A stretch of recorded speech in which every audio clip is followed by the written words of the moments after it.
The king of draws has successfully landed in yet another draw.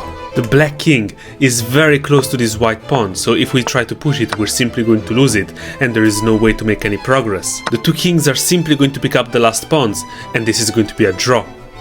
Right? Well, not exactly. The king of Zugzwang finds a very precise and spectacular move here. Knight to d4, a brilliant sacrifice, and this move, first of all, is preventing the black king from getting any closer to the white pawn, and this move is also threatening a fork. But of course, if the king ever touches this knight, the pawn is simply going to be able to promote. The bishop is too slow to stop it. You're going to get a queen, and with a queen for bishop, the king of Zugzwang would win the game. The only sensible move for black seems to be going to h6. The knight and pawn want to stay in this bind. If you move either one of them, you're simply going to lose the pawn. So white has to move the king, but it has to be very careful about where to move it to. For example, trying to go and pick up this pawn is going to fail to bishop to e3, now threatening to pick up the knight with the bishop, which would still allow to stop the pawn. And if you move the knight attacking the bishop, now black has bishop to g1, meaning that now there are no more threats and black is simply going to pick up this pawn. And if you move the king to e2, black can actually go bishop to g5, and now after this fork, despite removing the bishop, we are not fast enough to win this endgame.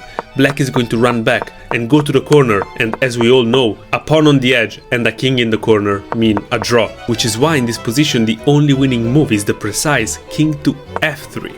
And now of course, if the bishop comes to g5, this fork this time works. The king is just one step closer to the pawn on the edge, meaning that we are just in time to prevent the black king from accessing the corner. Which means that after king to f3, the king cannot move because of the pawn promotion. This pawn is stuck, and the bishop cannot move to any of these squares because of a bunch of knight forks. There and here, like this. So black is forced to just waste moves with this pawn and play f5. But this time white has the brilliant king to e2, that same move that we discarded just one move ago. Because of course there is no bishop g5 now, the pawn is not defending anymore, and so knight to e6 would be yet another fork, meaning that black is left with only one choice, to push this pawn. But now white can sacrifice this knight yet another time with king to f3. And finally the king of Zugzwang has achieved his dream of placing the king of draws in Zugzwang. Every single move available to black will lose in some way. If you move the bishop, there is always going to be some kind of fork, and of course, if black gives up and takes this knight, now white can simply run with the pawn and finally promote to a queen and win the game. If you love incredible chess, follow for more.